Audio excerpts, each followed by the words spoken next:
Donc la fois passée, je vous avais promis que nous allions utiliser Excel pour différents exemples, puisque l'idée du cours de mathématiques appliquées à l'informatique consiste à vous montrer les différents types de graphiques que l'on peut construire et qui ont un lien directement avec les mathématiques. Alors attention, si moi je vous présente ça avec Excel, vous de votre côté, vous pouvez certainement utiliser Excel ou tout autre tableur comme support, mais l'idée sera de faire les différents exercices uniquement sur papier à la main.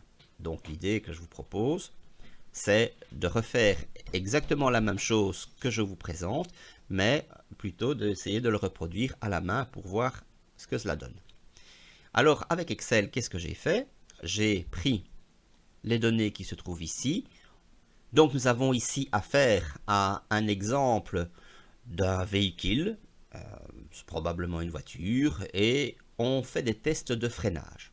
C'est-à-dire qu'on fait rouler la voiture n'importe à 50 km à l'heure, et puis on constate que quand la voiture freine, il faut 25 mètres pour qu'elle soit totalement arrêtée. Et puis on fait cela pour différentes vitesses qui va de 10 km à l'heure jusqu'à 100 km à l'heure. L'idée est d'être capable de pouvoir créer une loi à partir des données qui ont été fournies. Quand je dis loi, ça veut dire qu'on voudrait formuler ça à l'aide d'une seule formule mathématique qui nous permettrait de savoir ce qui se passe lorsqu'on roule à du 25 km à l'heure ou bien du 120 km à l'heure. Alors pour faire ça, l'idée c'est donc de sélectionner les données et de vouloir en faire un graphique. Alors quel type de graphique on utilise dans ce cas-là? Eh bien, si je vais dans Insertion graphique, l'idée c'est de trouver ce qu'on appelle les nuages de points. Vous avez différents types de nuages de points. Vous avez celui-ci qui vous donne les points à la suite des autres.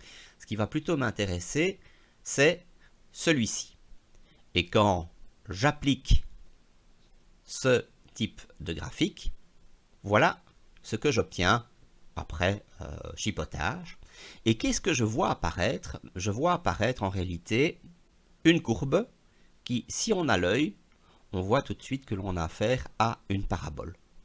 L'idée à ce moment-là, c'est de pouvoir associer chacun des points au résultat que l'on obtient, de savoir, tiens, ça veut dire que si je fais 20 au carré, eh bien je pourrais obtenir 4. Si je fais 30 au carré, je pourrais obtenir 9. Alors vous allez me dire, 30 au carré, ça ne fait pas 9.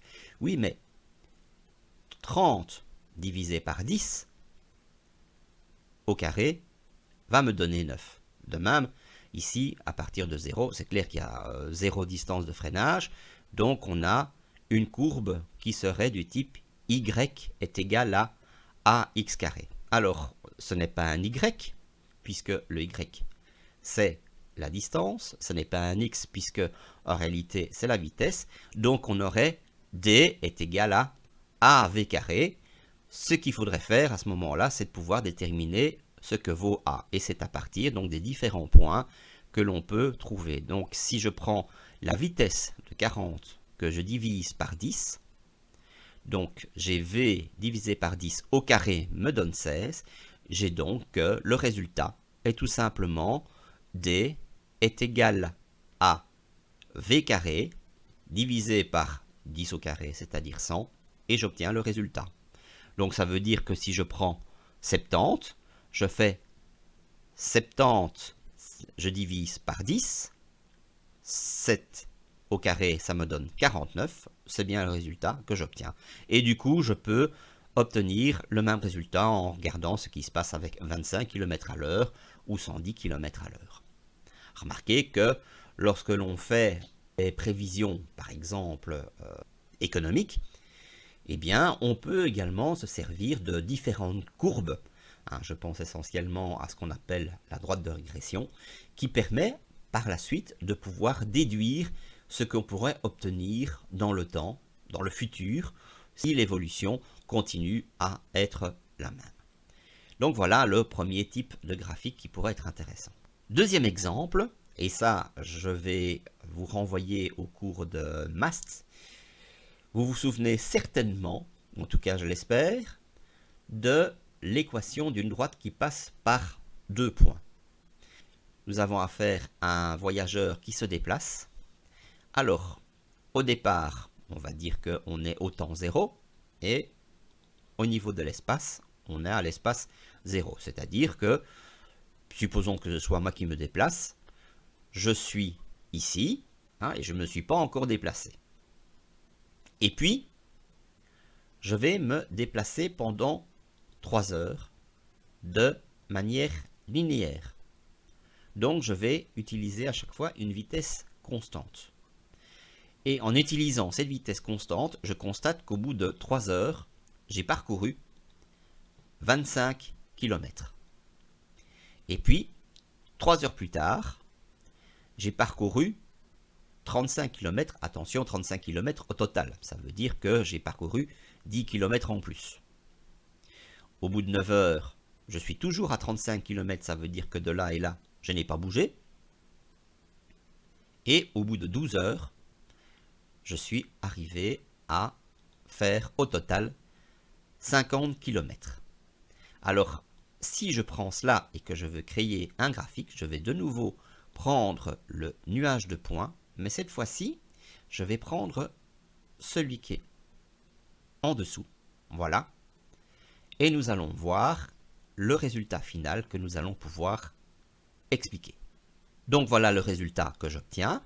Donc ici, je suis à 0, 0. Notez que le 0, 0 n'est pas une convention qui doit être totalement respectée. Lorsque je dis 0, on pourrait presque dire que je suis parti à midi, mais ce n'est pas obligatoire. On aurait pu très bien dire, mais je suis parti en réalité à 10 heures, et au lieu de mettre 0, j'aurais pu mettre 10. Et puis là, au lieu de mettre 3, j'aurais mis 13, 16, 19, etc., etc. Alors, que me dit mon graphique? Je suis ici à mon point de départ, et 3 heures plus tard, j'ai bougé et j'ai parcouru 25 km. Et je vous ai dit que j'étais parti à une vitesse constante qui est exprimée par ce segment de droite. Alors ce segment de droite, il me permet également de pouvoir déterminer l'équation de cette droite. Alors comment est-ce que je fais ça? Donc vous avez dit de revoir le cours de MAST pour connaître l'équation d'une droite qui passe par 2 points. Celle-là, elle est assez simple puisqu'elle passe par l'origine. J'ai tout simplement delta y, en réalité ici c'est delta E, puisque E pour espace, divisé par le delta x, mais le delta x cette fois-ci c'est du temps, donc c'est delta t, donc je fais delta E divisé par delta t, delta E c'est 25, delta t c'est 3, et bien je vais obtenir 25 divisé par 3 qui va me donner la pente de la droite. À quoi correspond la pente de cette droite? Eh bien, je venais de vous le dire, c'est la vitesse.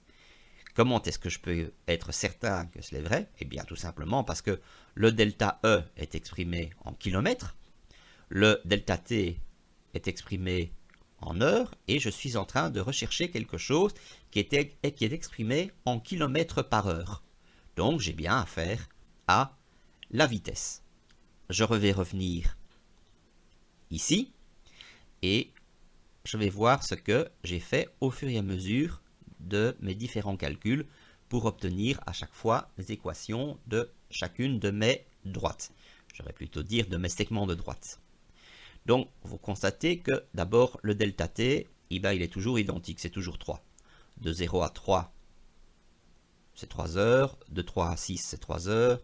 De 6 à 9, c'est 3 heures. Et de 9 à 12, c'est 3 heures. Et puis ensuite, j'ai les delta E. De 0,25, c'est 25. De 25 à 35, c'est 10. De 35 à 35, c'est 0. Et de 35 à 50, c'est 15. Donc, j'ai les delta T, j'ai les 4 delta E. Eh bien, je peux trouver alors à ce moment-là la vitesse pour chacun de mes segments de droite. Donc j'ai 25 divisé par 3, 10 divisé par 3, bon, 0 divisé par 3 ça va faire 0, et puis enfin 15 divisé par 3. Ma petite formule ici va me permettre de pouvoir connaître le E0. Que vaut le E0? Eh bien, il correspond exactement, si je prends l'équation d'une droite, vous vous souvenez qu'on avait trouvé y est égal à mx plus p, m correspond au coefficient angulaire, c'est-à-dire dans notre cas v, eh bien, vous avez p, et vous vous souvenez que p, lui de son côté, correspond à l'intersection de la droite avec l'axe des y. Ici, E0 va correspondre à l'intersection de la droite avec l'axe des espaces. Donc regardons ici, si je prends ici les deux points qui se trouvent là, alors je vais faire un petit dessin. Je vais simplement prolonger cette droite ici et voir ce que j'obtiens. Voilà, regardez.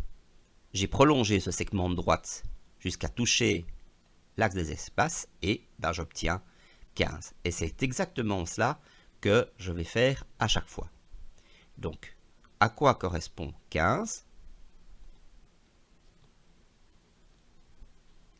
Eh bien, c'est la valeur que j'ai ici, qui m'a été déterminée par E moins VT. Vous vous souvenez que si j'ai Y est égal à mx plus P, P, lui de son côté, comment est-ce que je peux le trouver? En faisant P est égal à Y moins mx. Eh bien, c'est ça que j'ai fait. Donc, je n'ai pas Y moins mx, j'ai E moins VT. Comment ai-je obtenu ce 15? Eh bien, je suis parti d'ici. J'ai le E moins V fois T. Et le résultat me donne 15, ce qui me permet de pouvoir écrire la formule résultante. Et je fais ça à chaque fois. Notez que dans ce cas-ci, étant donné que je ne bouge pas, la vitesse est la même, j'ai affaire donc ici à un segment horizontal, et bien fatalement, je vois que je vais toucher l'axe des E exactement à la valeur 35, c'est-à-dire celle qui correspond aux deux points du segment horizontal. Donc fatalement, j'ai une vitesse nulle, c'est pour ça que ici, il n'y a rien qui est noté. Je vais regarder, alors, ce qu'il y a d'étrange, éventuellement, c'est le moins 10. Comment se fait-il que nous pourrions avoir un E0 qui vaut moins 10? Eh bien, en utilisant la même formule qui est là, j'aurai donc ceci. Alors, si je fais 5 fois 9, ça me fait 45 que je dois retirer de 35. Fatalement, j'obtiens quelque chose de négatif.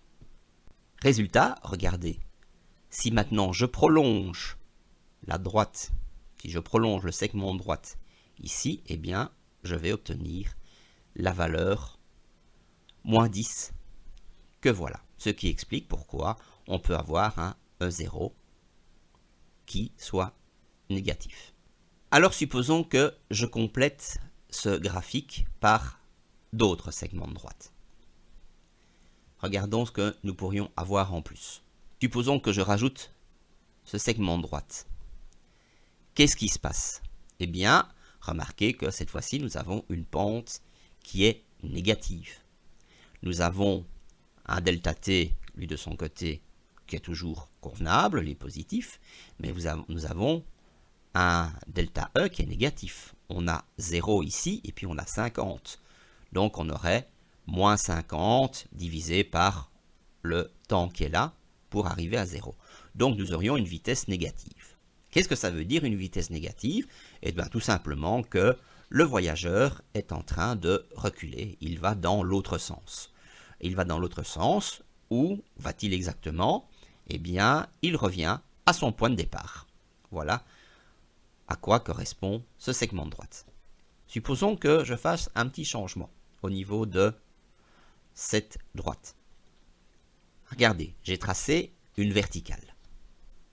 Souvenez-vous qu'on a vu que les verticales sont les seules droites qui ne sont pas des fonctions. Alors, qu'est-ce que ça veut dire en réalité? C'est que nous avons ici un delta t qui est nul, alors que le delta e vaut 50. Nous avons un 50 divisé par 0, ce qui est strictement impossible mathématiquement parlant, et même physiquement parlant, parce que qu'est-ce qui se passe en réalité? Ça signifie tout simplement que la personne serait à deux endroits différents, à moins que nous soyons dans le futur et que nous ayons inventé la téléportation, ce qui n'est pas encore le cas de notre jour. Le dernier cas, c'est ceci. Alors, on pourrait se dire que si on a ce segment de droite qui part ici du point 9, 0 jusqu'au point ici 12, 50, eh bien on a de nouveau un segment de droite qui est positif, et s'il était là seul, eh bien il aurait éventuellement du sens. Mais là où il n'a pas de sens, c'est qu'on doit considérer toute la fonction dans son ensemble. Et donc si je trace une verticale ici, ben, je vais toucher deux segments de droite. Je vais toucher celui-ci et puis je vais toucher celui-là qui est en dessous. Donc globalement, ce n'est pas une fonction. Qu'est-ce qu'il est en train de se passer en réalité? C'est qu'après avoir passé de 35 jusqu'à 50 km, le voyageur est en train de retourner chez lui, mais cette fois-ci, comme il est en train de descendre, ça veut dire que la personne est en train de remonter le temps. Donc, cela peut être un sens dans le film Retour vers le futur ou tout autre film où l'on voyage dans le temps, mais physiquement à l'heure actuelle, c'est considéré comme étant impossible. C'est justement pour cela que les fonctions ont tellement d'intérêt dans l'étude des mathématiques. On se rend compte que physiquement, il ne peut y avoir que des fonctions qui ne peuvent marcher qu'à partir du moment où, sur l'axe des abscisses, on a considéré qu'on utilisait le temps. Dernier exemple. Pour ce dernier exemple, je vais revenir aux notions de statistique. Bien sûr, en statistique, nous avons surtout étudié les bâtons. Et je rappelle que lorsque nous avons utilisé Excel, nous avons vu d'autres graphiques que le diagramme en bâton. Nous avons vu également ce qu'on appelle les diagrammes en secteur, ce qu'on peut appeler aussi les fameux camemberts ou les tartes, comme vous voulez. Alors, vous vous souvenez qu'en statistique, on parle d'effectifs, de fréquences, et pour les diagrammes en secteur, j'ai rajouté l'angle. Comment est-ce qu'on peut déterminer l'angle? Eh bien, vous savez que chacune des fréquences est exprimée par le biais d'une division, c'est l'effectif divisé par l'effectif total. Le 50% ou le 1,5 ou 0,5, comme vous préférez, correspond à 90 divisé par 180. En réalité, qu'est-ce qu'on fait? On fait 90 divisé par 180 fois 100%. Et c'est ainsi que l'on obtient 50%. Si vous faites 50 divisé par 180 fois 100%, vous obtenez 30%. Si vous faites 36 divisé par 180 fois 100%, vous obtenez 20%. Et le total, bien sûr, doit donner 100%. Si vous travaillez sur un cercle, vous savez qu'un cercle est constitué au total de 360 degrés. Donc en fait, il faut faire exactement la même chose. Pour obtenir les 180 qui sont là, idéalement, qu'est-ce que je devais faire? Je devais faire 90 divisé par 180, le tout fois 360, et ça me donne 180. Effectivement, 180, c'est bien 50% de 360 degrés.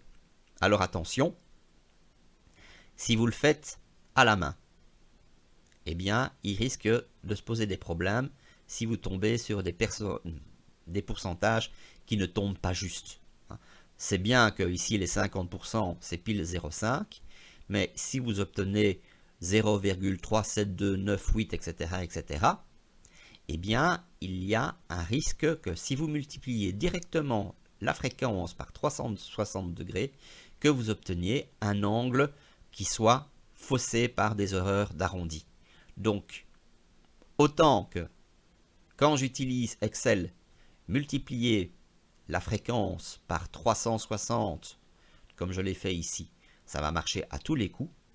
Autant que quand vous le faites sur papier, il vaut mieux toujours prendre les valeurs de départ et bien de garder donc l'effectif divisé par l'effectif total multiplié par 360 pour obtenir la bonne valeur.